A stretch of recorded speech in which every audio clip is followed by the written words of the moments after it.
Welcome back for our Heart of the High Plains series. I'm Princess Brian. I'm joined with Salvation Army to talk a little bit more about what they do in the community and a few of the upcoming events that they have.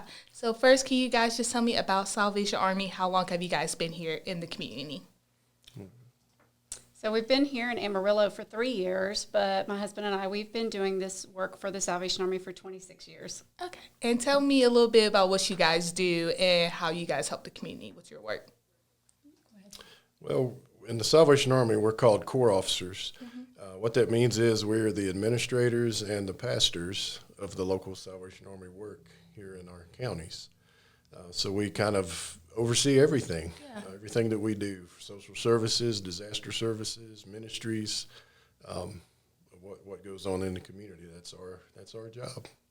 And when people think of Salvation Army, they think of the shelter that you guys have or the donation center, but you guys do a little bit more than that. Tell me, what else do you guys do kind of year round?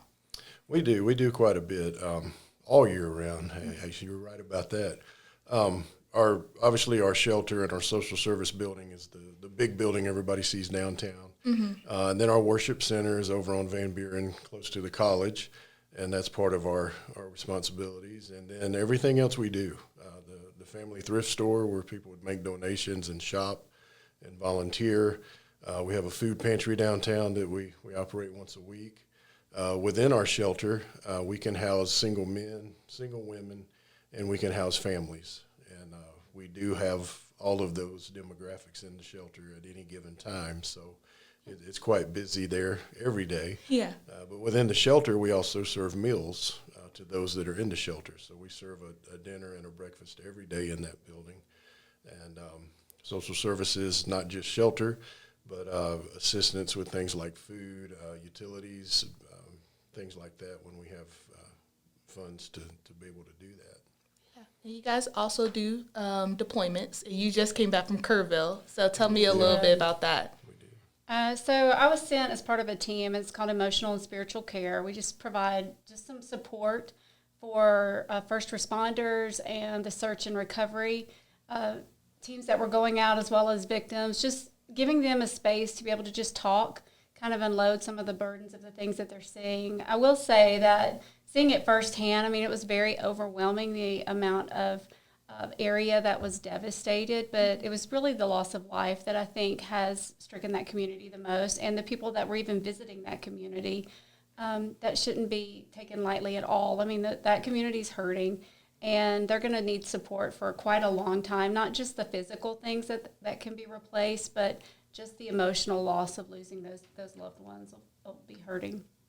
And like you mentioned, you were kind of the emotional support for them after the disaster happened. Tell me, why is that needed for that community?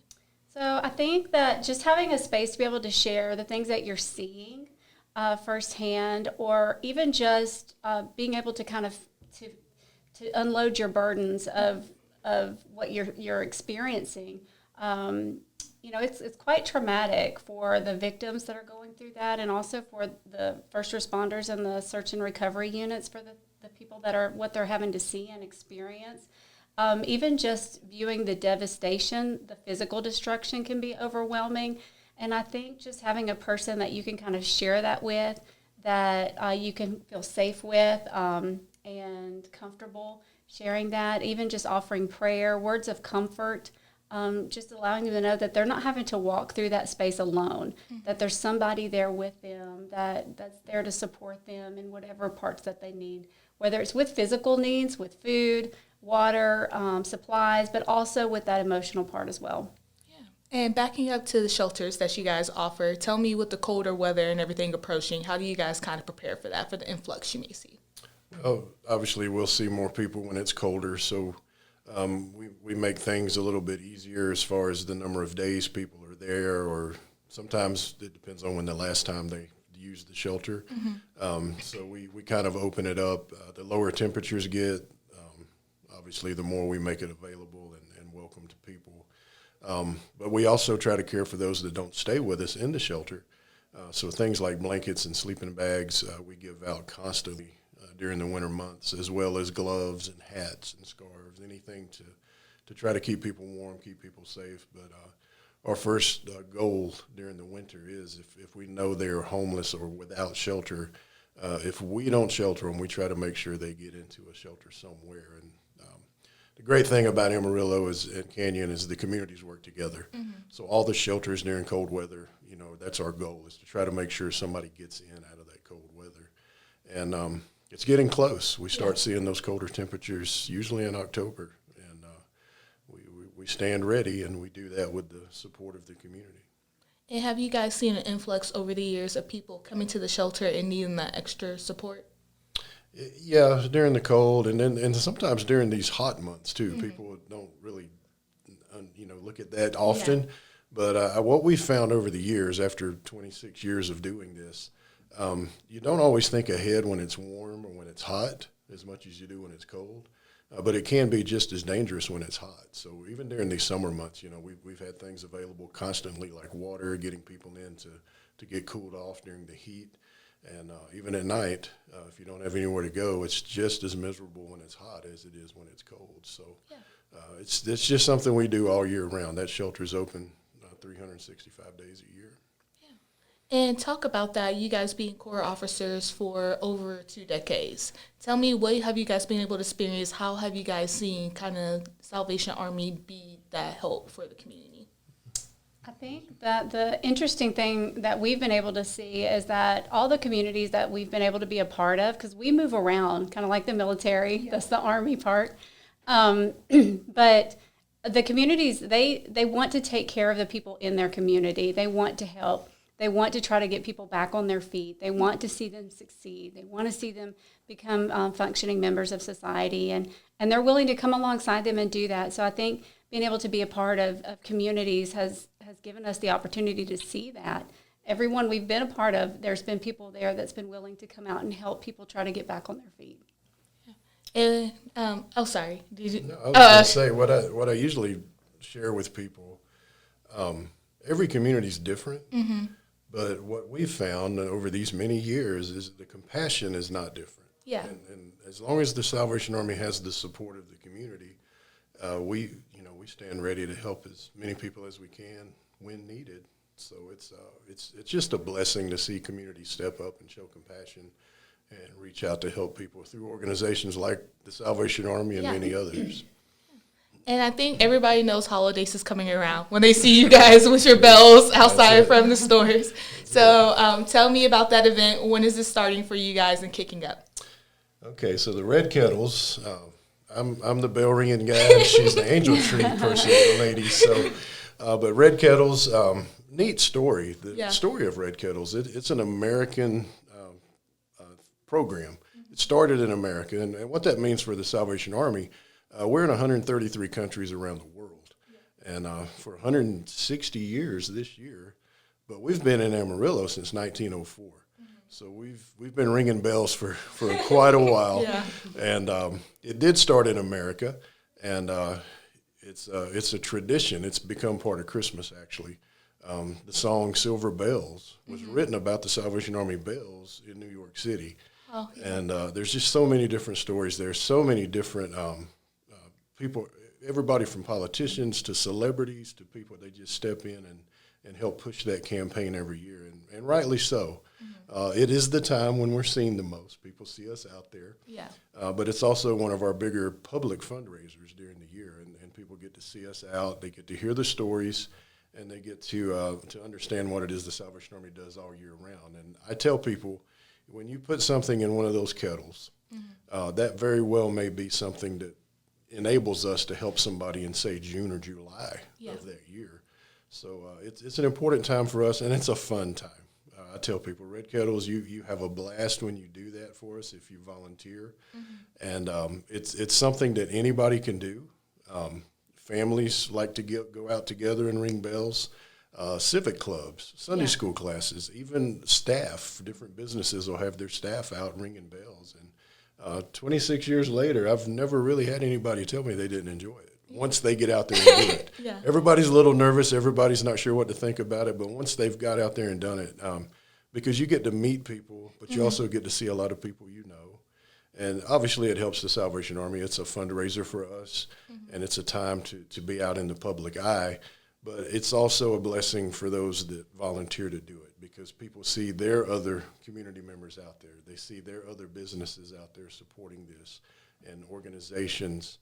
And I tell people, sign up early. We take volunteers, and we're usually out there for about 30 days ringing those bells, and it's just an important time of year for us. And when people are already out shopping and stuff during that time, just tell me how far that just dropping that few change that you use when you were paying with cash inside of the store, how far that really goes for Salvation Army. It goes a long ways. People say, well, I only have a quarter. Well, the quarters add up. Yeah. $1 adds up. You know, obviously 5, 10s, 20s, they all add up. Yeah. But for us, it's a season. So what we bring in from mid-November right up until Christmas Eve is very important. And, of course, we live in a technological age, so the technology's out there, and you can give online. You can set up your own red kettle online and have your friends donate to that red kettle. Yeah. And those stretch way into late December, early January for us. So there's many different ways to support that red kettle, but standing out there ringing that bell and getting to see people, it's just a fun thing to do, and it has a very important meaning behind it. And tell me about the Angel Tree and how that kind of goes hand in hand with the Red Kettle and when all that's happening. So the Angel Tree program is an opportunity to get gifts for children 12 and under. For the donors that donate to this program, they can buy clothes, toys, just gifts. Is to help supplement the Christmas or whatever holiday they're celebrating in that December month. But it's the one chance that I think a donor can actually impact a child's life directly. Yeah. When they give and they purchase something for that. We take applications from across the community with families. They have to meet certain criteria in order to qualify for that program. And then we start finding our donors in the beginning of November. We send our angels out, our tags that have the information on there. And they're also set up in different businesses, churches, larger businesses like Walmart. You can find our tags on those trees, and you'll see their age, their gender, what kind of interest they might be in, what kind of toys they might like, or if they have a particular need. And we have some that do have particular needs, like they may only like elastic style pants, or they might need a winter coat, or they might need, some I've had them ask for sheets for their bed. But the needs just vary and the wants vary, and it's always interesting to see the gifts that come back in for these kids, and then we get them back to the families directly. Yeah. And tell me about giving it back to the families directly, and I think you guys do them unwrapped for that reason too, so they can wrap them and everything. We try to give gift wrap to the families Okay. as it's donated to us. That way the parents can kind of be involved in the gift giving process.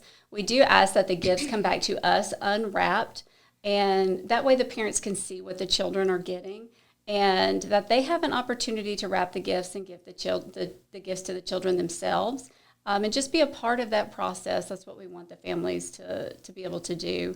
But we distribute all on one day. We give out appointments for when they come to pick up their gifts, and they get their gifts, and then they go home and they give them to their kids. And tell me, why is it important for families, even during their time of need, to have that special Christmas moment where their kids can unwrap those gifts?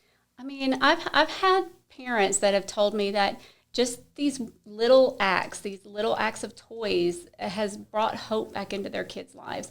A lot of the kids that are coming in through this program, they see adult problems every day, unfortunately. They're faced with the lack of funds in their family. They might have seen their electricity get cut off. They might not have had water or hot water. They might not have any extra luxuries that we would consider, like TVs or be able to watch shows or videos or anything like that.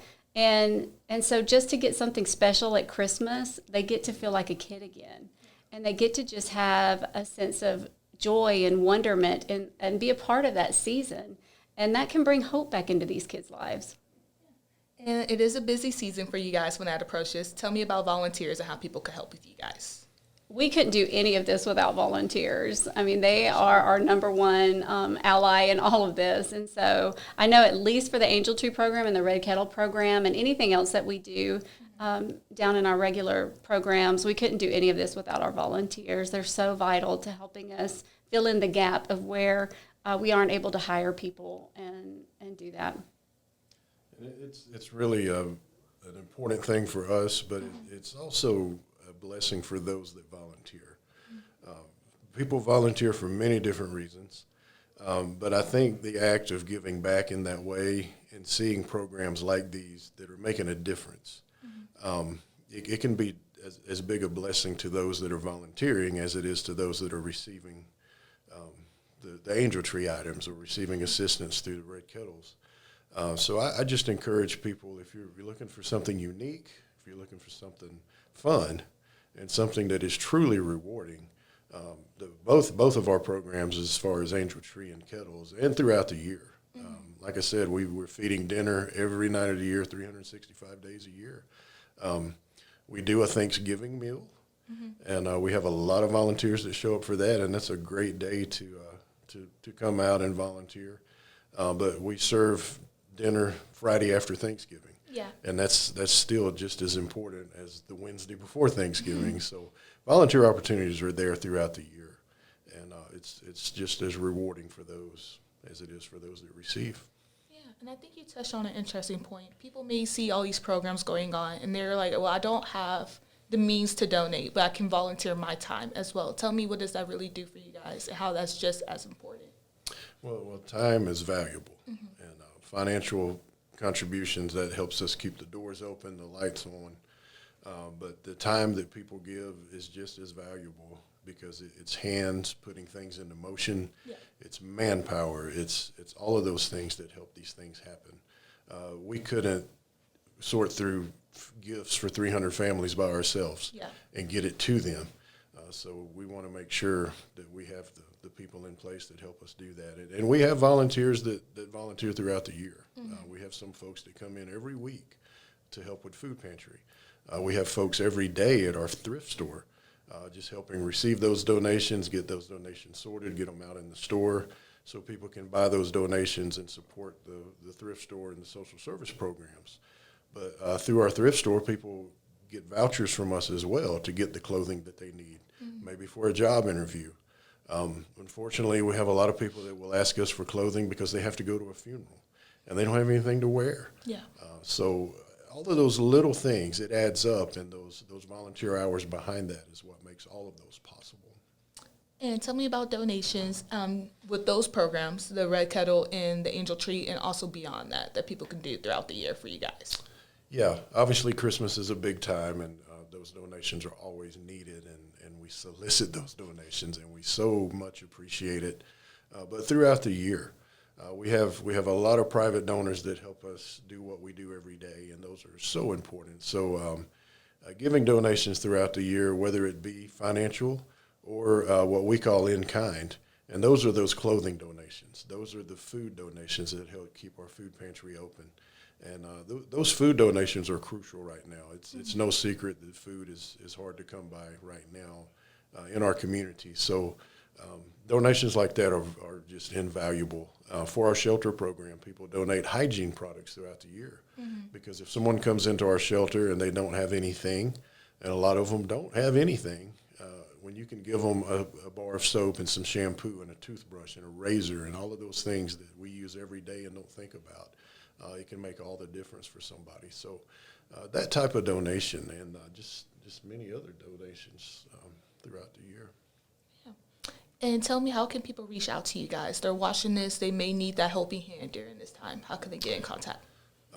Phone is a quick way. Our local number, 806-373-6631. You can also reach us on Facebook, Salvation Army Amarillo, and our website is Salvation Army Amarillo. And a lot of our volunteer opportunities are listed there. It gives you contact information on how to get involved and who to contact. And we just encourage people to reach out any way you can, and we are happy to get you involved as volunteers and donors. And finally, if people may never heard of you guys, they don't know anything beyond the kettles that they see or the Angel Tree during the holidays, how would you explain to them what you guys do? The mission statement sums it up, and I'm not going to try to quote it, but our goal, our mission is to meet human need in Jesus' name without discrimination. And we do that every day. And we do that with all the things we've talked about here today, that's what helps us do that. So the Salvation Army, first and foremost, we're there to help, and we believe God's put us here to do that, and that's why we do it. No strings attached. If you need help and we're able to provide that help, we will provide it for you.